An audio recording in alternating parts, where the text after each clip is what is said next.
What is going on, YouTube? It is your boy, Desk of Pens, and sorry for the late upload. I made a post about 11, maybe 12 hours ago, and I pretty much said like, oh, hey, I'm gonna upload a video today, and then I've just been super busy, but lo and behold, here we are, and we are finally doing it. And this pen right here, this is the newest pen in my collection. I got it like a few days ago. The story here, it has a lot of sentimental value, if you will. Me and my father were in this really awesome pen shop, and we each decided to grab this pen. He has an exact duplicate, replica, clone, whatever you would say, the exact same finish and everything. We just wrote with it, and you know, we just realized we each gotta grab one, and so we did. And so this is a very beautiful pen, very nice Bauhaus design. Hint hint, nudge nudge. Guess what pen company does that? But anyway, we're going to be going over the Lamy Swift Rollerball pen. This is in a black forest. It's a beautiful kind of dark green pen, though sometimes in the light it can look a little bit gray. In my opinion, I feel like right now, at least, it looks pretty green. Yeah. Anyway, but it is a very cool pen. I will give you just a little review of it. Why I like it so dang much, how this is a very unique pen to me, and we will also be going over just the phenomenal engineering that is in this Swift. But first, let's get into some of the packaging, shall we? So just kind of going into the box, as we can see, it looks a lot like the Lamy 2000s box that I did in my other review video. I thought that it would be a lot like the Aeon because the price points are very similar. The Aeon, I think I grabbed it for about $89. This was $75. So I thought it would look a little more. Let me just grab that down real quick. I thought it would look more like this. You know, you just kind of fold it, you take everything out, and boom, there's a pen. However, it looks like it was not like that. It was like this, our beautiful Lamy 2000 box, basically. And so I'm not sure why they did that, but hey, cool. Anyway, so just a little review. We go into the sleeve right here. We have this very cool ribbon that we can kind of pull. And, you know, Lamy logo here, Lamy logo here. We pull out that sleeve. I'll just set that to the side there. And then, boom, we open the beautiful box. A great presentation. Lamy design, made in Germany. Boy, do I love this pen. And then, you know, we just take it out right here. We get to see some very nice, cool little warranty policy for you. And then this right here is a very nice little catalog of all the different Lamy pens. The Pico, by the way, is super underrated. I'm definitely going to get a Fisher Space Pen Bullet and go through with that. But here's everything else, and here are all the names for them. Yeah. But this Pico, I was able to write with it. I honestly loved it, and I'm going to get as I said before, I'm going to get a Fisher Space Pen Bullet, and I'm going to see who the real pocket pen truly is. But anyway, that, my friends, is the beautiful box. Now, getting into the looks of the pen itself, I absolutely love this thing, and part of the reason why is because it has my favorite color, green, but it's also like super subtle. Like sometimes it's even hard to like figure out what color this thing is. And for me, I guess in a very kind of professional setting, I absolutely love that, and I think that that's like super cool because green is my favorite color, and I've always wanted to like carry around like a nice green pen and stuff. But like, I'll give you a great example. This Sharpie S Gel, it's a very beautiful green, kind of like almost an army green, and would you believe it or not, it's made in America, which is cool. You can kind of see that just barely. But anyway, this is not an S Gel review, but the thing about that pen is that it's a little too bright. It stands out a little too much, and for me personally, I kind of like something a little more subtle in my writing instrument. Most of the pens that you'll kind of see on the channel tend to have like darker colors. Of course, there are still some very cool and rather exotic designs, but you know, I would say this guy kind of fits the more professional category. So I definitely appreciate that about the color. That's just kind of a personal note. Yeah. And for those of you who also like green, but also want something kind of cool and different, while at the same time being cool and subtle, I would definitely recommend this puppy right here. Let's go. Now, as far as the engineering is concerned, we really need to get into it. Because if you'll notice, look right here when I click it. Boom. The clip retracts in. And it's just gone. And it's super cool, you know? And so, I absolutely love writing with this thing. I didn't realize how much I would like the clip just retracting into itself while I'm writing, and I'm like, wow. And now I kind of have a newfound respect for clipless pens, and this is coming from a pen where the designers really thought about the clip. How ironic. But anyway, and so I think that that's just insanely cool. This is just such a cool feature right here. The pen that I have that's like the closest to that, I would say, would be any of my Fisher Space Pen bullets, or if we are just kind of talking about overall, you know, kind of looks and design, even though, you know, you can clearly tell that they're not quite the same. It's like this beautiful Studio Neat Mark 1 originally comes with no clip, and as you can see, there's some glue right there. I've been trying to kind of keep this thing on, so probably shouldn't have done that, but oh well. But yeah, and you know, a lot of people really like a pen that like doesn't have a clip, but a lot of people really want a clip because, you know, they're kind of worried to lose their pen, and candidly speaking, I am one of those people. However, if you kind of want to find a nice even battleground, a nice happy medium, I would definitely say go with this puppy right here because it's very, very cool. And so, yeah, and so that there is the clip. Now, one more thing that I also want to show you about the clip is that when you set it down, it goes like that, and that's very cool. You know, the clip is just a natural roll stop. You don't have to worry about it. Other pens, you know, you do have to worry, but that's probably one of the greatest things about, you know, about click pens. Usually they're going to have clips on them, and that's very, very helpful, right? But sometimes, and I will show you a great pen where this is kind of a problem. This is the Pilot Acro 1000. I'll take this and I'll be writing with it and stuff, and sometimes my hand will turn and it'll give too much pressure to that clip, and then, oh, look at that. It's kind of unwinding a little bit. And, you know, part of that is this part's metal and this part is plastic, so maybe they don't kind of roll into each other well enough or like tighten up well enough. There's a little bit of looseness there. But with the Studio Neat, with the Lamy Swift, there's just not that problem. And, you know, furthermore, it doesn't feel like the clip is digging into your hand. It's just all of this is smooth. It's quite an amazing writing experience. And then one last thing that I also like to say is there's this little kind of jimping right here. If you'll just kind of see that. What's that? A roll stop. Boom. So whenever you are rolling your pen, if you're ever writing and you have to set it down, this puppy right here, it'll stop your pen. And granted, it's not as effective as the clip, but it is a nice detail that Lamy put in there, and I have to appreciate it. It's very, very cool. One last thing I would like to bring attention to as well, up by the clip, is this very interesting click button.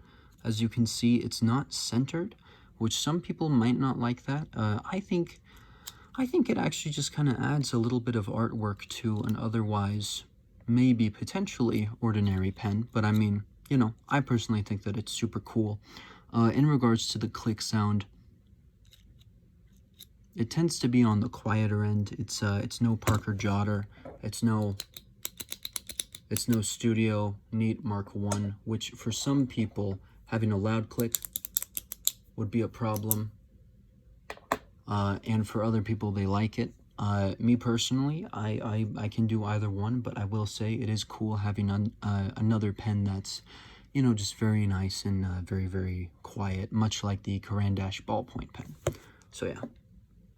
Kind of coming up to the main body of the pen, we have just the rest of the body that's super nice, and then this very nice kind of grip right here. We got these nice holes. I feel like they provide a very, very good traction. Sometimes, though, I find myself kind of choking up on this cone right here. I guess I might not like that. With that said, though, the little step, it's not too bad, you know. Sometimes I kind of just find myself going in between. Some people that's a big problem, but for me, not much of a problem at all. And I actually think it's just, you know, a very, very cool pen. And I also feel like it has a really nice look to it right now. Getting into the refill of the pen.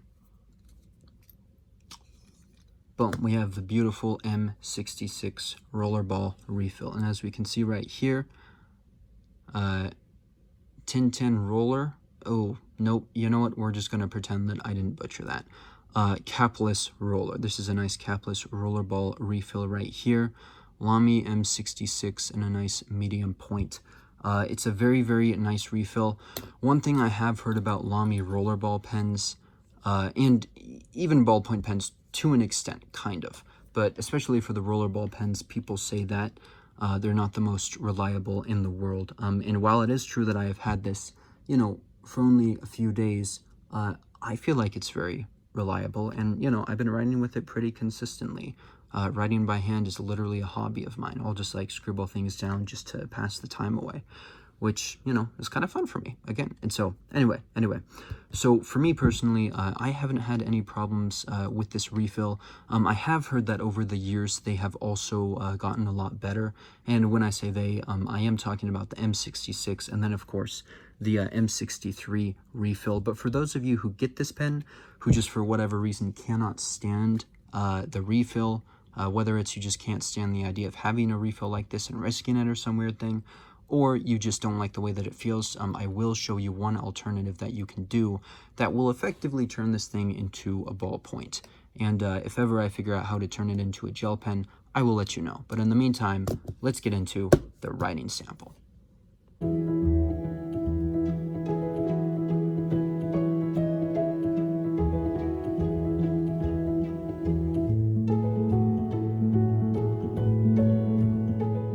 So as you can see, not too bad in terms of the writing. Overall, I feel like it's a very, very smooth pen with just a touch of feedback, but you know, the feedback in the sense of it being feedback from a rollerball. You know, like it is true that gel pens tend to be a little bit smoother. There are some ballpoint pens out there like the Visconti Smart Touch and Uniball Jetstream that are going to be just buttery smooth, but this is still a very, very smooth and a very, very nice pen. And for the record, I know it looks like I wrote roller bale right there. I do mean rollerball. Obviously, I ran out of some room and had to improvise, but sadly, I sacrificed an L for an E, and that's just something that, you know, we will all have to live with. But anyway, the quick brown fox jumps over the lazy sleeping dog, every letter in the alphabet right there. And I have to say, I very much enjoyed writing with it, you know, and then I just decided to write the alphabet in print, give you guys some contrast between the two. I apologize for the print, and I hope that you like the cursive. I've really been, you know, trying to work on my handwriting. I know you guys tend to get on me for it, so I'm like, hey, you know, let me be very, very fair to the people here. I can understand it. They want me to, you know, be a good writer or have good penmanship if I'm gonna have a review channel all about pens, and that's something I really am trying to commit to, and I'm really trying to work on. So yeah. I decided for this pen too that I would bring back the smear test and the highlighter test, and well, for that I thought I would do it 2 times because, well, why not? And so looking at the smear test, as you can see at the end there was a little bit of smearing off of the G. Let me go ahead and pull that up a little bit closer for you guys. As you can see, just right there on that cross, and then right there on, you know, whatever it's called when a letter does that. That's just how I write my T's, but, you know, a little bit of smearing right there. If we go down to the second one, it's kind of the same thing, but, you know, if you were to give the rollerball just a few more seconds, I think it would dry, which is very, very nice. As for the highlighter test, a little bit of smudging on this one. I'll just show you the name of the highlighter that I used. This is a beautiful zebra midliner, very, very nice.